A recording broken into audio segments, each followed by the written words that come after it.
Welcome to fresh منا blessings.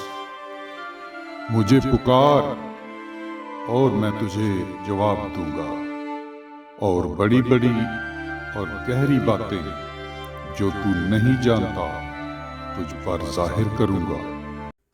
آقائے چہار جہان، منجی عالم و انسان، یسوع المسیح کے برتر نام میں آپ کی سلامتی ہو۔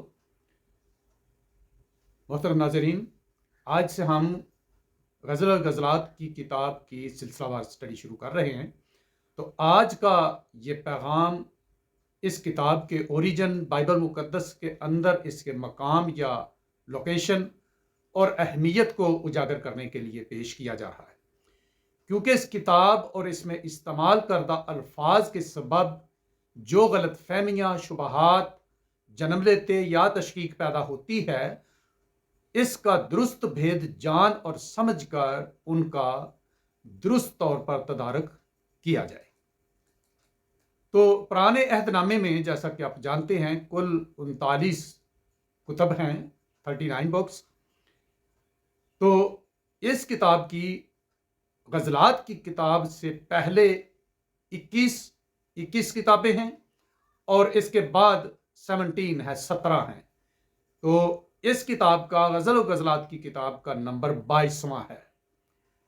تو اگر اس پرانے عہد نامے کے مجموعے کو انسانی جسم کے ساتھ تشبیہ دی جائے تو انسانی جسم کو نیچے سے اوپر کی طرف، یعنی پاؤں آگے بنیاد کی جگہ پر، پھر بلندی کی طرف چلتے چلتے سر تک پہنچیں گے، اور کلام خدا بتاتا ہے کہ کلیسیا کا سر مسیح ہے، یعنی شریعت کی بنیاد سے سر بلند ہوتے ہوتے سر کی طرف جائیں تو یہ کتاب دل کے مقام پر آتی ہے۔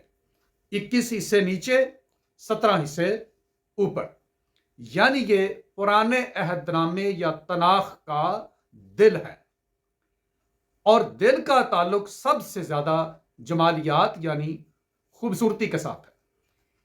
اسی لیے اس کتاب میں خوبصورتی کے پہلوؤں کو ڈسکس کیا گیا ہے۔ ان کے مطالب یا بھید کیا ہیں، یہ ہم آئندہ پیغامات میں دیکھیں گے۔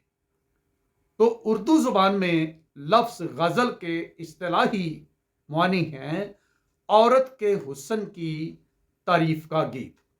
تو چونکہ اس کتاب میں عورت کے حسن کا تذکرہ ہے، اس لیے اردو ترجمے میں اس کو غزل اور غزلات کہا گیا ہے۔ غزلات لفظ غزل کی جمع ہے۔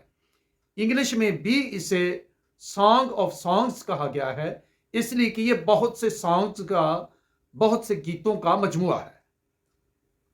تو یہاں پر جو غلط فہمی لوگوں کے ذہن میں آتی ہے، ذرا اس پر دھیان رکھنا ہے کہ یہ جسمانی شاعری نہیں ہے۔ اس کتاب کی شاعری جسمانی شاعری نہیں بلکہ انتہا درجے کی معرفت ہے۔ تو اب ہم دیکھیں گے کہ اس کتاب کی بائبل مقدس میں یا یہودی مذہب میں، اسرائیلی مذہب میں اس کی اہمیت کیا تھی۔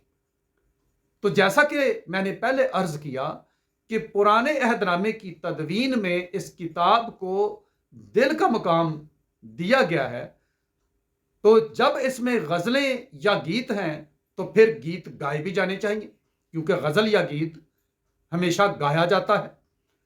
تو میں یہاں آپ کو ریئل کلپ دکھاتا ہوں کہ کس طرح یہودی لوگ دیوار گریا کے آگے غزل و غزلات کی کتاب کے 5 باب کی 16 آیت کو گا کر کس طرح تلاوت کر رہے ہیں۔ اس کی تلاوت کے وقت ان کی عقیدت ذرا ملاحظہ کیجیے گا۔ حکو منتقیم و خلو محمد دین زید و دیو زرعی بنوت یروشلایم حکو منتقیم و خلو محمد محمد محمد محمد محمد محمد۔ الفاظ جو وہ یہاں گا رہے ہیں وہ ہیں حق و ممتقیم، وقول و مخمدین، زیدود و زیرائی بنوت یروشلائیم۔ تو میں میننگ بھی اس کے بتاتا ہوں۔ حقو کا مطلب ہے منہ،